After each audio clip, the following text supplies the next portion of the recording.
Welcome to another American history video. This video is going to be about Alexander Hamilton and his economic plan during George Washington's presidency. Alexander Hamilton is a pretty significant individual, sometimes forgotten, but really important. He must have done something really important to get himself on a $10 bill and have never been president. So let's go ahead and find out exactly what that is.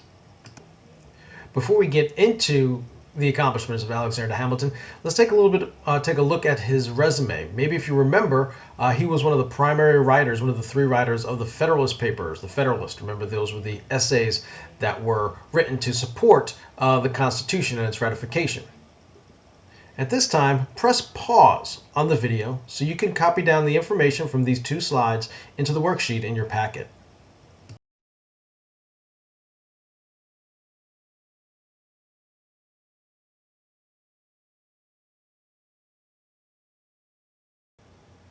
So for Hamilton's plan, he primarily wanted to make sure that the new government, the United States of America, could get on some solid financial footing. Lots of economic problems and international problems were arising already because the United States of America could not deal with its debts overseas and couldn't deal with problems that were arising within the states itself, as you saw by Shays' Rebellion, for example. So now that we have a new government, he wants to make sure that there's a solid foundation for the economy in the United States. And one of the key things he needed to do was to make sure that the wealthy in the United States had an interest on the United States doing well economically. Hamilton's plan is to fasten or tie together the wealthy to the outcomes of the American economy. So by FASTEN, this is really an acronym that stands for the following. F for fully funding the national debt, the AS for assuming the state debts, T, a tariff or a protective tariff, E for an excise tax, and N for a national bank. Let's talk about what each of these means. Okay. First of all, during the American Revolution, the United States, the government, borrowed money. Some from other countries, but some from wealthy businessmen and investors in the United States. And so essentially, the federal government now owed all these people money. They basically kind of owed them debt. So in a way, these wealthy investors kind of owned the United States until they got paid back. And that's really not a good plan. How in the world can you really have an individual person or a group of people owning a country? That doesn't really quite make a whole lot of sense. So there had to be a way to kind of turn that around and get these wealthy individuals out from ownership, but also still have an interest in what the country would do. So he had to turn around and somehow fund this national debt so all these people could first get paid back. Okay, so he decided that he would exchange the securities that the wealthy had for what would be considered an interest-bearing bond, okay, or an IOU. A bond is kind of like a loan, right, with a fixed rate of return. So you buy this loan, and you will get that money back plus a set amount of interest. And that's how he got all of these investors out from being owners of the United States to being bond holders. Okay, so as the economy did well, they would be able to get interest on these bonds, and therefore they would get paid back, right? So this is how he funded the national debt. Okay, so he had to get money to do this, so they bought these bonds, exchanged their IOUs, exchanged their assets for these IOUs, and now the debt is fully funded. The United States has a debt, but at least now the United States could say it's their debt. It's not owned by somebody else, and they can take care of it themselves. Next, he wanted to assume the state debts. Okay, assume meaning to take over or take control of the debts that each of the individual states had. Okay, so in order to do this, he wanted to make sure that the states would be more cooperative than competitive with each other. Right, so the federal government decided that they would just take up and say, you know, you owe money to each other, to investors, to foreign governments. We'll pay that off for you.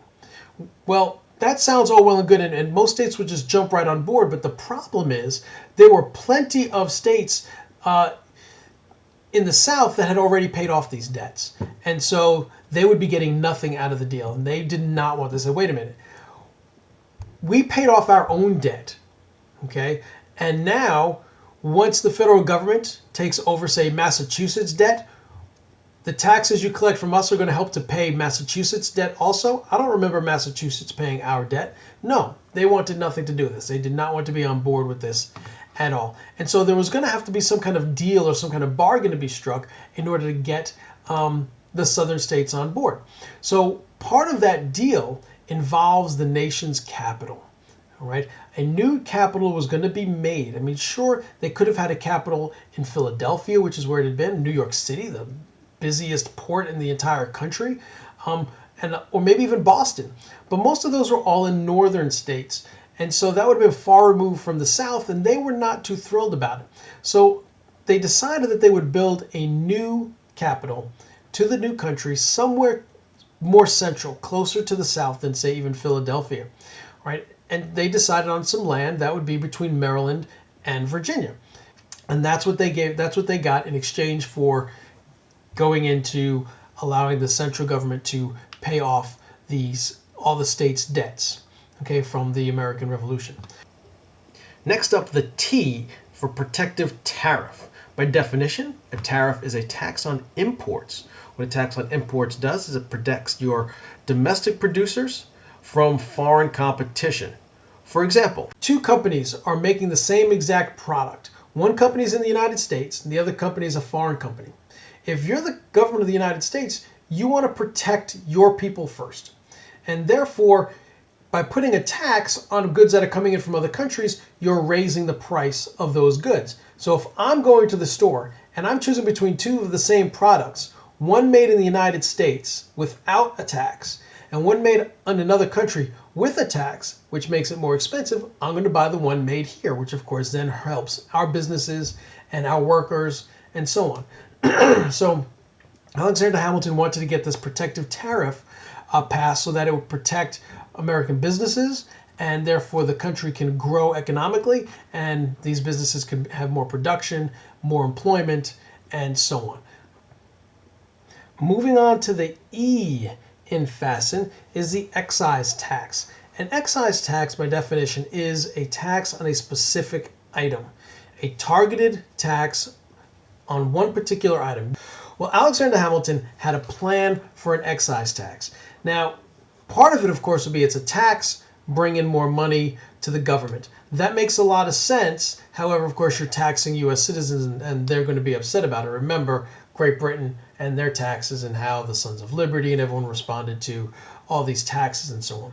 But he also had a second, an ulterior motive to this, and he wanted to prove to the rest of the nation just how powerful the new national government would be. He wanted to sort of drum up a reason to call out the military and force people to do what the national government said. He wanted to prove that this would be a true central government, okay? And this will become what's known as the Whiskey Rebellion.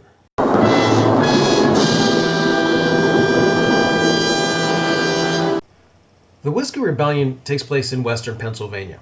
Farmers on the frontier were growing their grains, in particular rye, a more hardy type of grain. And these grains were, compared to the profits they can get for selling them at the coast, were too expensive to ship across the mountains. But they did find that they could make enough profit shipping their whiskey, distilled rye, over the mountains and selling it in the eastern cities.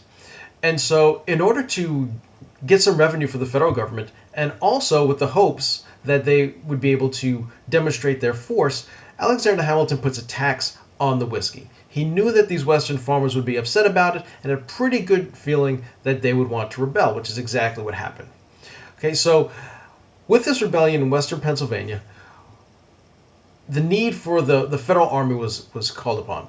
George Washington, the President of the United States, the acting President of the United States, leads this army of 13,000 soldiers to western Pennsylvania.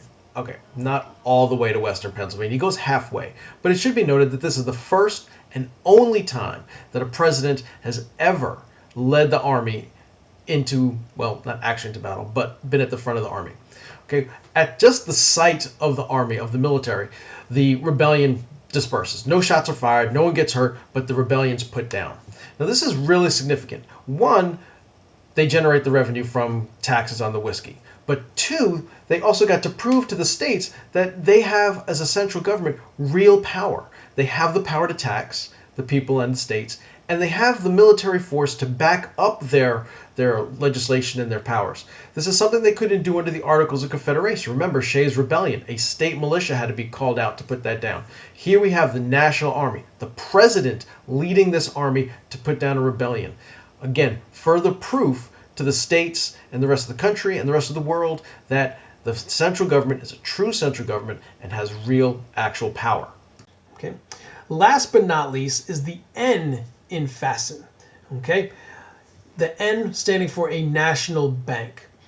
This is a very controversial move by Alexander Hamilton, and even today, people have questions on whether or not a national bank really is allowed by the Constitution, because it does not say so in the Constitution anywhere. It does say that the government has the authority and the power to regulate the value of money, and that is one of the functions of the national bank. And so using the necessary and proper clause, or the elastic clause that we talked about, it gives the national government the ability to stretch that power and create this national bank.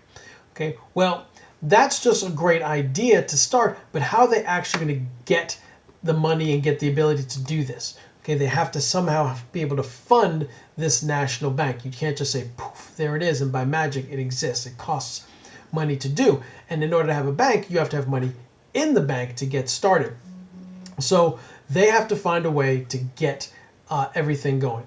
So what they do is this national bank is sort of a part government-owned, part privately owned institution, right? In fact, the privately owned part will be 80% of the bank, and 20% of the bank will be the government-owned part.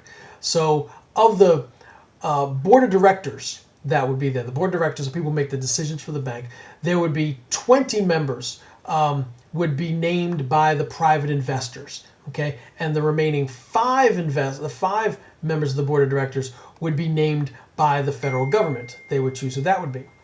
On the other hand, they also had to have the money. So the private investors contributed $8 million of the startup money, $8 million of the capital to get this bank off the ground.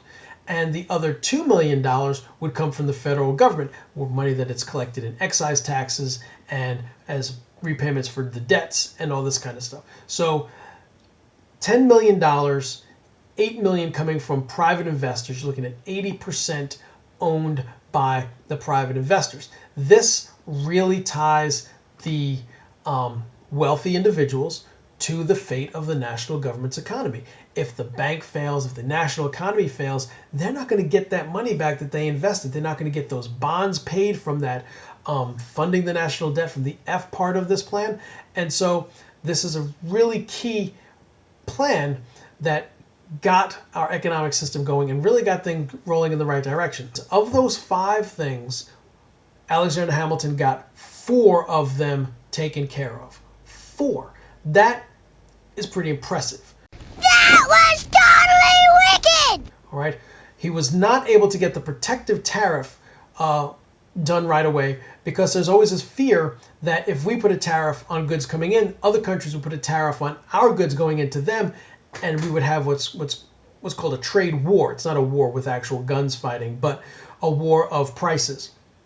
And so by raising the price of goods coming from Britain, let's say, Britain would then try and raise the price of our goods by putting a tax on us, and so that would hurt our producers and our companies and businesses in the United States. Okay, so 4 out of 5, that's a pretty good track record, 80% there for someone who's a relative newbie. Unfortunately for Alexander Hamilton, he's going to lose in a duel to Aaron Burr, and he's going to be killed before we can truly find out what his full potential would have been. Well, thanks for listening, and have a great night.